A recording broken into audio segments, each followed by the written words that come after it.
Welcome to Stitchery Stories, where textile artists share their life in fabric and thread, inspiration, techniques, disasters and delights. And I'm Susan Reeks, enthusiastic embroiderer and textile art dabbler who also loves podcasting. So take a break and enjoy our light-hearted chat, and please share with your friends so they can enjoy it too.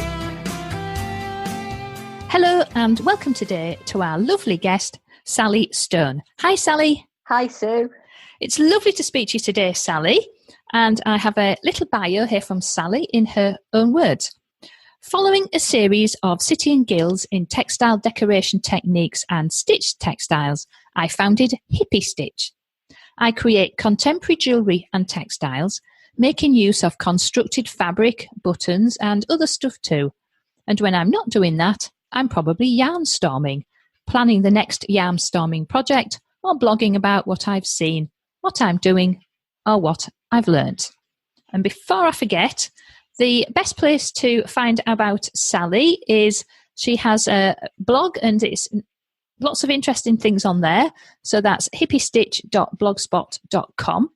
And she's also busy on lots of social media places, Facebook, Twitter, Pinterest, Instagram, and LinkedIn. And all of Sally's links will be on her episode of stitcherystories.com. And you're under Hippie Stitch, aren't you, Sally? Yeah, Hippie Stitch on everywhere, so that's easy to find. So, yay, I've remembered the links. So, Sally, welcome again. And thank you. Before we get too in-depth with your Stitchery story today, would you like to share with us what you're working on and what's got you excited?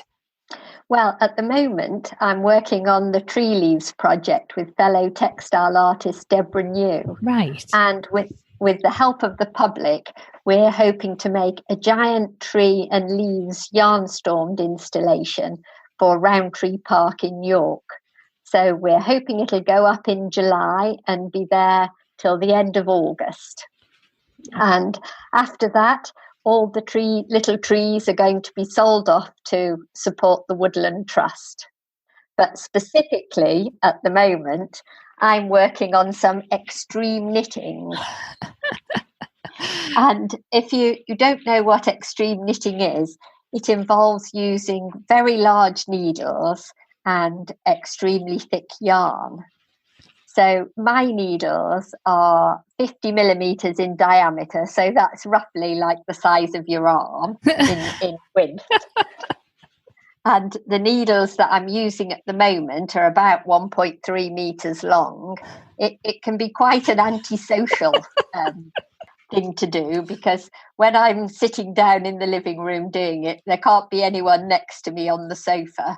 And in fact, it's really a bit tricky getting anyone else in the room. I'm not surprised. Crikey, I didn't realise they were so big. And there's actually a couple of pictures you've posted on your blog, haven't you, showing these like massive needles propped up and all this kind of like yarn. We'll come back to that. But yeah, very, very interesting. Yes, I should imagine actually everyone needs to give you a wide berth, don't they, when you've got those out? Well, indeed, but it's quite a good workout for your arms. It must be. And does it start to feel really heavy? You know, the stuff that you're knitting must weigh a ton. Yes, it can do, because you have to really make your own yarn. Yeah. If you were using commercial yarn, you really need such a lot of it, or if you only use small amounts, then your knitting is quite, well, not exactly flimsy, but see-through, lacy. It's going to be more holes, isn't it, than anything else? Yes. Yeah. So what I tend to do is I scour the local charity shops for suitable textiles to cut up. Right. And I've been quite lucky this time because, of course, I'm knitting a tree. In fact, I'm knitting a conifer, as it happens. And I've managed to get fabric in the colours that I wanted, because some years I have to dye it to be a suitable colour that I can use. Yeah. But this year I managed to find enough. And so far, I think my tree has involved 7 curtains, 2 pillowcases and a duvet cover. I was going to say, you're going to have to be looking at things like sheets and curtains and all that kind of thing, aren't you? So Yes. Oh, that's So fabulous. I'm quite pleased with the different greens that are in the tree. I'm not sure that they're hyper realistic, but they're quite nice colours. Well, that's the main thing, isn't it? I think that's yarnstorming, or other people call it yarn bombing as well, don't they? I think They it's do, all about the colour and the cheerfulness of it all. I don't think really everyone's going to be too critical about. Oh, that's not quite the shade of conifer that I. That's real. I think as long as it vaguely looks like a tree and is sort of green, I think people will be quite happy. Well, that's kind of what I'm going for. Yeah. Now, and I did notice on your website there was a quote on there which I thought was lovely, actually, and just about sums up pretty much what you've been talking about already, where you've written, "It's all about learning and connecting and having fun in a colourful world," which I thought was a lovely phrase there. I thought it was really, really nice. Well, I think I mean, the whole point of the yarn storms really are about getting people together and developing connections. We can't do it if nobody gets involved. So we're really relying on lots of people to want to be part of it.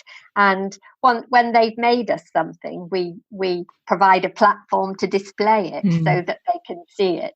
But also because it's in the park, so it's visible to whoever comes in the park, it's sort of, I think it has the opportunity to delight because people just come across it and they're not expecting it. Yeah. And it's an art form in a very accessible place where people are just going about what they'd be doing generally.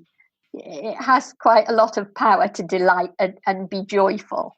Yes, and I would definitely say that. And a few years ago, when I was on holiday in the north part of Tenerife, Puerto de la Cruz, I came round a corner and there was, one of the lovely little squares that you get. It's a lovely square and with palm trees and everything.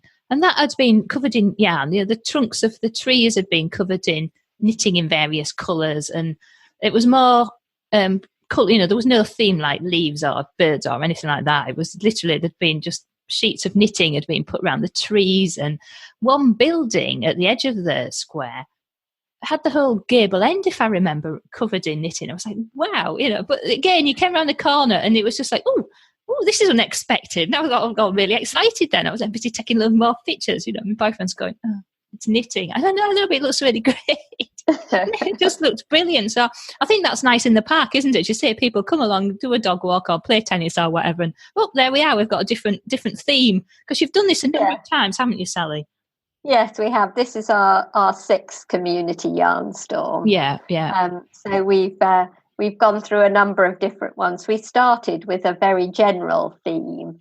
Well, or maybe not even a theme at all. You could make anything you wanted. And it all went up in the park on the day of the park party. Right. Which used to be an annual event. And we involved lots of different knitting and stitching groups who could all take part. And some of them took over particular areas of the park to Yarnstorm. And we had lots of bunting. That was great, and it was very popular, and we usually support a charity as well, and that year we were supporting Oxfam. Right. And afterwards everything was collected up and went to Oxfam for sale, and I think it raised about £1,200. Wow, that's brilliant. So that was great. But the downside of that was that it was only there for a day. Oh. So if you were there on that day, you saw it, and if you were there the day after, it was gone. Oh. So after that, we tried a different sort of format so that it could stay up for longer. So usually our Yarnstorms now are up for at least a month in the park. And so there's more chance of people being able to see them. And if they've contributed to them, they can see them, bring their friends to have a look, or their family members. And that's seems to work better, I think. Yeah, brilliant. Because so looking at it, and I don't know if we've even said, of course, I'm from York, so this is all going on around York. I don't even know if I said that at the start or not. I know we mentioned Rowntree Park, but it's Rowntree Park in York, so there we are, we're in York. You've also done, and some of the pictures that you've sent me, you've done poppies, you've done fish, birds. You did something for the Tour de Yorkshire as well, didn't you? Oh, yes. That was our second one, Right. when the Tour de France started in York. Yes. We hadn't actually thought we would do anything. And then we thought, well, this is really too good an opportunity to miss. So we did a knitted bike that was on the tennis court fence. Yes. Which has now become a bit of sort of a bit like a display board for us. Yes. So we had the bike there, and also lots of little jumpers and big jumpers of all the jerseys of the leading cyclist and the spotty one and the yellow one and all that. That's right. So that was very popular.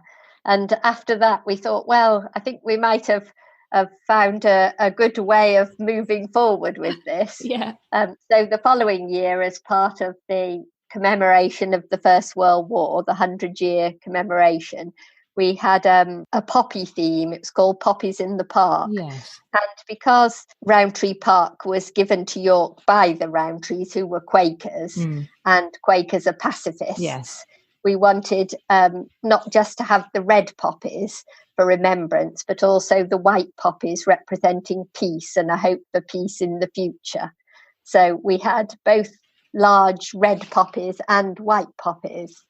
And after that event, the big poppies the red ones went to the York branch of the British Legion, and the white poppies went to the local Quaker meeting house. And they've both used them subsequently in their publicity for various things. So the Quakers used it for their peace conference last year, and the British Legion have used them when they've been out and about with stands at various events. Yeah, well, and it's nice, isn't it, that these pieces live on as well. So I think that's lovely that they're still getting used and people like them and bring them out and use them for other things. It's back to that community and bringing people together as well, isn't it? Through stitch and thread and yarn. Right, so that's really great. And the extreme knitting, really. So how big is this? I've just got one question I forgot to ask. How big is this conifer that you're working on? How big is it going to be? Well, I think it's going to be over 3 meters. Wow. At the moment, it's in 2 separate bits of the trunk and the main bit. Yeah. And I have to attach it to. Well, what I've discovered over the years is that if you're tying it direct to the fence, it takes you forever and it's a complete nightmare. Right. So I put it on a backing before it goes on display. But I really need to do it outside because it's so big. Yes. So I'm waiting for some nice weather so I can get in the garden and get this tree stabilised. Yeah, because this week the forecast looks rubbish. So it's raining here. I'm just hoping nobody can hear the what with my sore throat, my snuffy nose, and the rain on my ceiling. I'm really hoping it comes out all right. So yeah, you need plenty of space, don't you, to get that 3 metre tree? Wow. Indeed. And as you say, that a lot of these things go on the like the tennis course fence, doesn't it? Which makes, I think, a nice backdrop to it all and somewhere to put everything.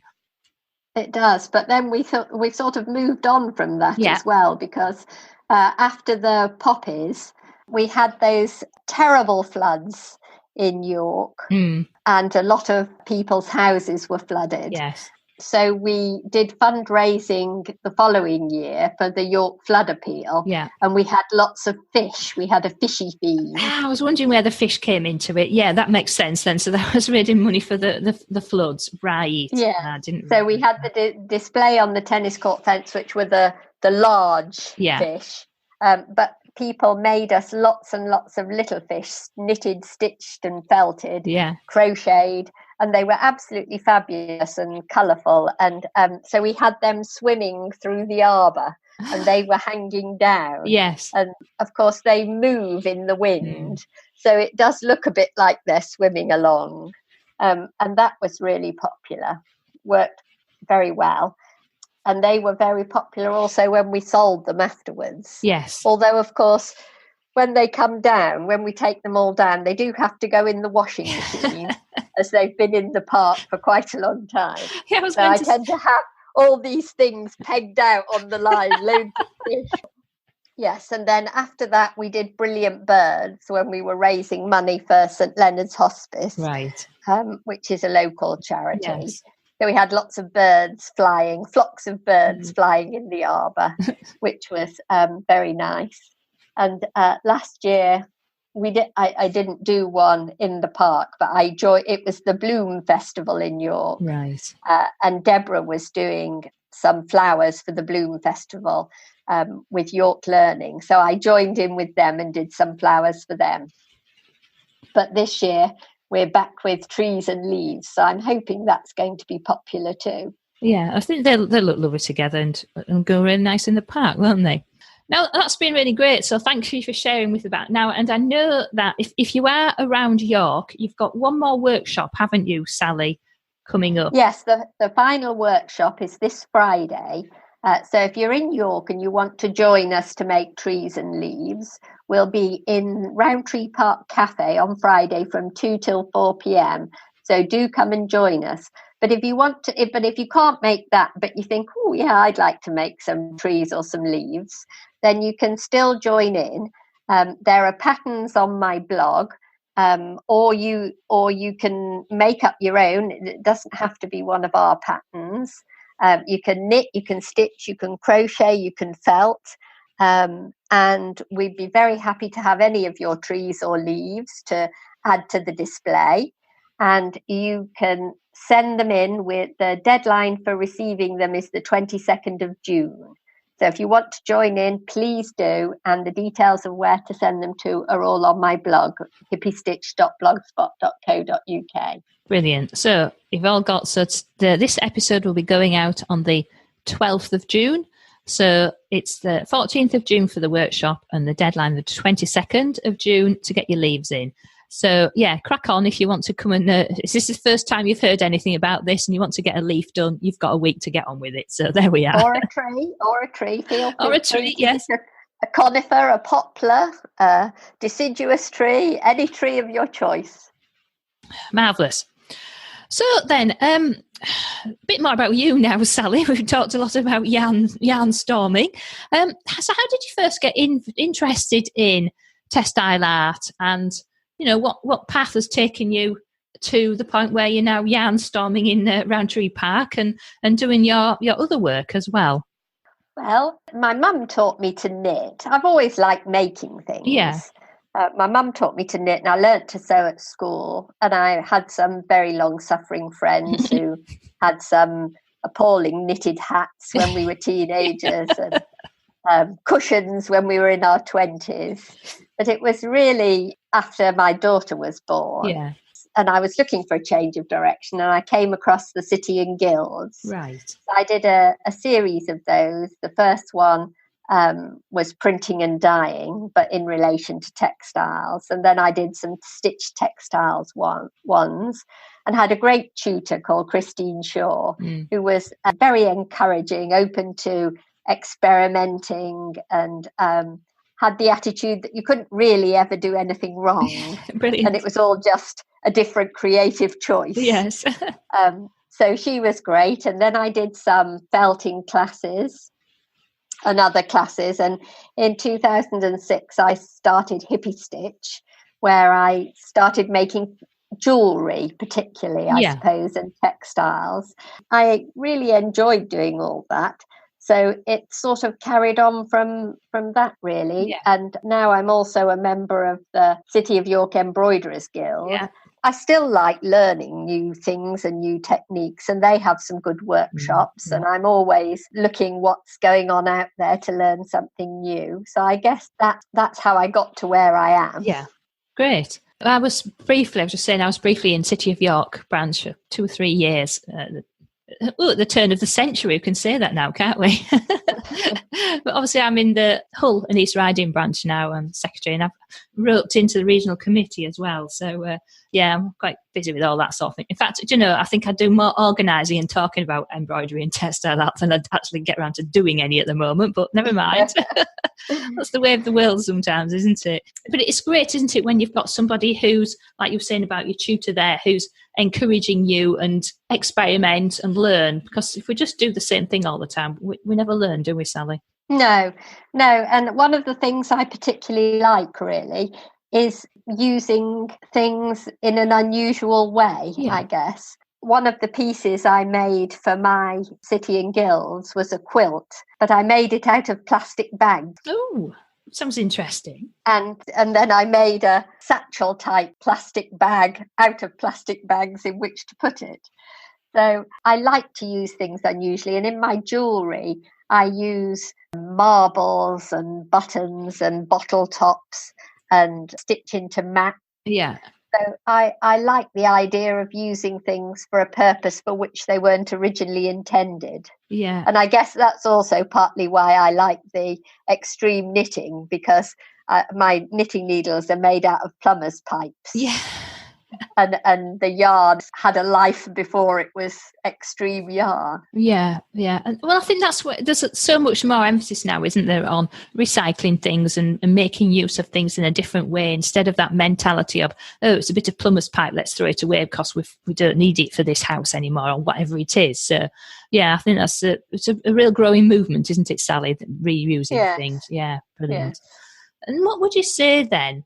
Have you got any particular inspirations that's kept you going and inspired and moving forward creatively over the years? Well, I would say the thing that got me started on the sort of yarnstorming and extreme knitting path started probably in 2007 when we were on holiday in Fife. And the first week of August is always the Pit and Weem Art Festival, which is a little fishing village in Fife. And I went along with my daughter, and there was this amazing display in Pit and Weem Harbour called Polka Dots by Margaret Bathgate. Oh. And they were these huge knitted circles in bright colours floating in the harbour. And there she was on the quayside with these enormous needles that you could have a go at, so you could do some extreme knitting. Oh, brilliant. And both I and my daughter had a go, and we just thought it was great. Yeah, we were there for ages. She was probably wanting to get rid of it. So that was the sort of first time I sort of began to see knitting as a possible art form. Yeah, yeah. Rather than a more practical thing. Yes. And also the scale of it as well. And then in 2010, I was at Tate Britain in London, and I saw Andy Holden's pyramid piece. Right. And he had been to the Pyramid of Cheops in Giza when he was a child, and he'd stolen a bit of rock from the pyramid. And he'd obviously felt very guilty about this, because many years later he'd made a replica of this piece that he'd stolen. Yeah. It was a knitted piece. And when I tell you that this replica rock was covered in 55 square metres of knitting, good grief, you can understand how big it was. And it was pretty much taking up the whole of the room it was in. Yeah. So that was another clue that knitting could be art and could be big. And I think both of those pieces I found quite kind of delightful and unusual. Yeah. So I really like those. And of course, yarn bombing itself, which is attributed to Magda Sayegh, who comes from Texas in America. Right. She's supposedly the founder of yarn bombing, and apparently it started with her just knitting a piece for the handle of her shop door, and everyone commented on it. And then she moved on to road signs, and then a bus in Mexico, completely covered a bus, decorative yarn. Yeah. And so all these things going along beside each other was the inspiration for me to think, oh, that's all quite interesting. And then in 2012, there was the Olympics. Team GB were doing really well, and everyone was... It was so exciting, wasn't it? In York, we didn't have a golden pillar box because we didn't have anyone who'd won a gold who'd come from York. And I was thinking, well, what might I do to celebrate, our great athletes? Yeah. And I thought, what, I'm going to knit them a gold medal, and I'm going to put it on my local pillar box. which I duly did. And I think it lasted less than 24 hours before it had disappeared. Oh, So that was my first attempt at yarnstorming. yeah. And I thought, in the way that you do sometimes, someone ought to arrange some yarnstorming in York. And then I thought, do you know what? I'm someone. I'm that someone, yes. And that was how that element of my work began. But also, I'm at the moment, I'm quite keen on mixed media artists. So I really like the work of Julie Arkle and Michael Brennan Wood, and also Liz Cooksey and Jennifer Collier. And they all use interesting materials, have a textile or stitch element in there somewhere. I'm particularly keen on their work. And it's quite interesting that you've got two extremes going on with scale, haven't you? You're making your jewellery and smaller pieces, and then you're on with your extreme knitting as well, as a complete antithesis of the first side of things. So I find that quite interesting as well, the different size and scale that you're working at. Yes. Well, I like that, the possibilities of a range of scale from very small to very big. Yeah. Because for instance, when we did the fish, I think the fish that I knitted, the tennis court fence, I think that was about 2 meters long. Yeah. But then I also made one that was really tiny, so perhaps just a bit more than an inch. Right. So I think the possibilities of scale in work are really quite interesting. Yeah, and this gives you the opportunity to work on both extremes of it, doesn't it, really, as part of your mixture of techniques along with your mixed media and so on. So, yeah, it's very much a creative use of size and scale and techniques. You've obviously got your knitting plus your textile side of things as well. So I think that all makes a very interesting set of combinations and techniques. You never get bored, will you, Sally? No, I don't think there's any opportunity for that. So have you got a high point of your textile art and embroidery journey so far to share with us, Sally? Well, I think it would have to be the Yarnstorming, really, because it's such a collaborative process. Yes. And it's something that you can't do on your own. It's I worked out, I think, from the Poppies in the Park project, from all the time that it took for estimating for people making everything and me making things and Deborah making things, that actually if one person had done it on their own, it would have taken them a year working full time. Wow. And so, you can do so much better or so much more if you collaborate. Yeah. It's great at bringing people together and it forming a talking point and an opportunity for display and all that sort of thing. So I think I would probably have to say that it's the Yarnstorms. And also it's the opportunity to raise some money for charity and raise awareness about the particular charities that we're supporting that year. Yeah, because when you look at it, you've done this a number of times now. You must have raised quite a lot of money across these different charities, which I think is a fantastic achievement as well. Yes. Well, it varies depending on what we do. But yes, we've usually either supported charities and publicised them or raised money for them. Yeah. Some of them offer more opportunities for fundraising than others. But yes, we like to have a charitable element. And I think people like to join in when there's a charitable element as well. Yes, very much so. Now, have you got any stories to share with us for a bit of a laugh, possibly, when things maybe didn't go quite as planned and was almost a bit of a disaster? And importantly, did you learn anything from that particular experience? Have you got anything to share with us for that, Sally? Well, when we did the Poppies in the Park project, which was the first one we did that had quite such a composite element, because the idea of that was that there should be 2 large poppies, one in red for remembrance and one in white for peace, that would be made of everybody's individual little poppies. All right, yes.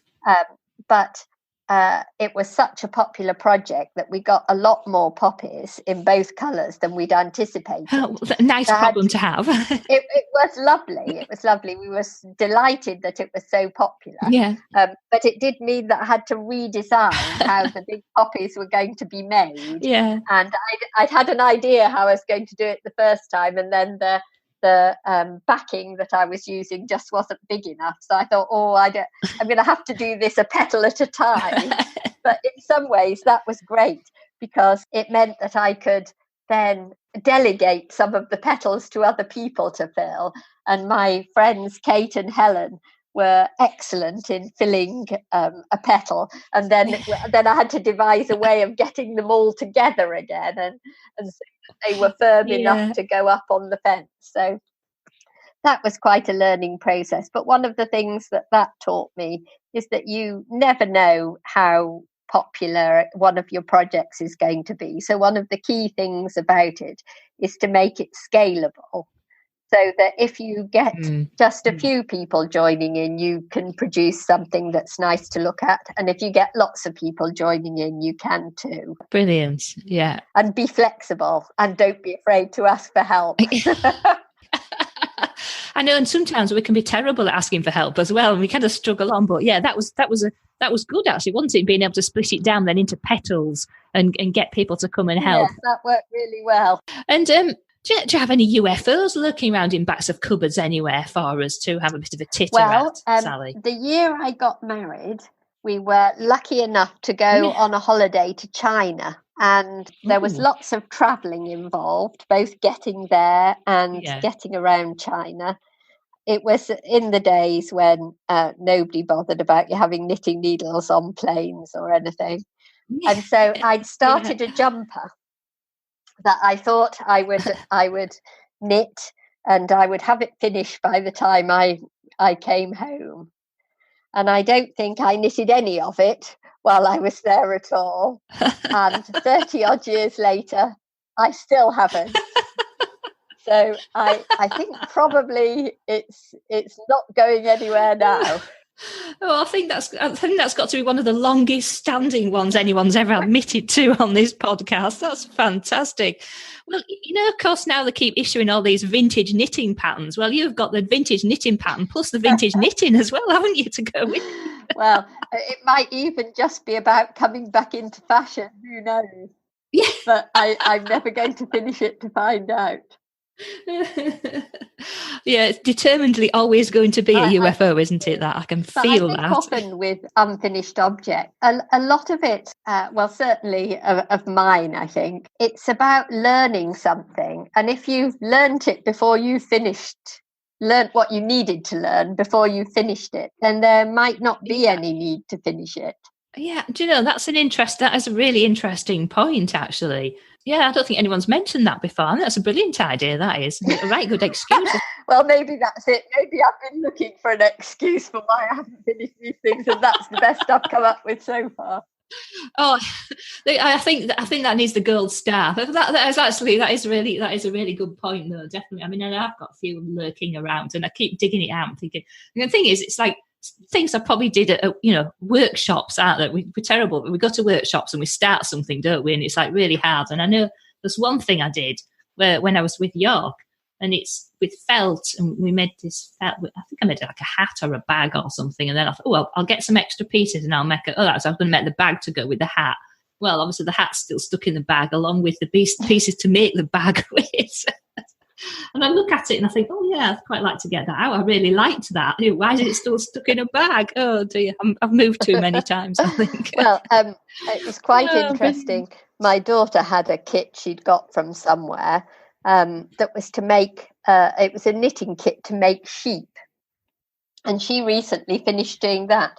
But that had a really good spin-off for me, because in doing that, she developed a pattern for knitting a loopy tree, which is one of the patterns on my blog that you can knit if you want for the tree leaves Yarnstorm. So I don't think I want to ask, how did you go from a sheep to a loopy tree? Well, it was a loopy sheep. Yeah, I was thinking that. Well, I think this could work as a tree. So she sort of adapted the pattern, changed it all a bit, and now I have some loopy trees as well. Yeah, it's a sheep with a stalk, isn't it? Oh, that's brilliant. I love that. Oh, dear.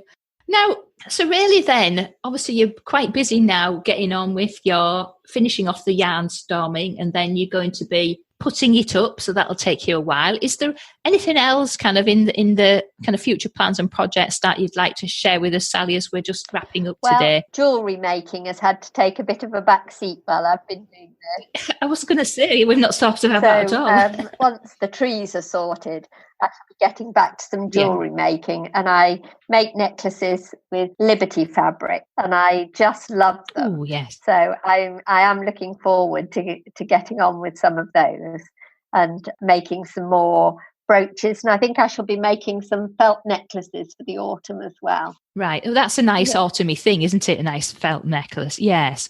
Right. Well, and I suppose really after the summer, you're on the kind of charge up to Christmas as well, isn't it? So making things that are nice for gifts and so forth is a good idea. And do you know what? I bet it's quite a nice then contrast back to that scale thing, isn't it? So, right, I've done all the mad knitting. Now I'm going to get on and use those gorgeous fine Liberty fabrics and make things in a smaller scale as you run through the rest of the year. And it takes up considerably less room in the house, which is always a good thing. Yeah, you don't want to be extreme knitting sat outside in November, do you? No, it's the time to be inside, definitely, with your lovely fabrics. Brilliant.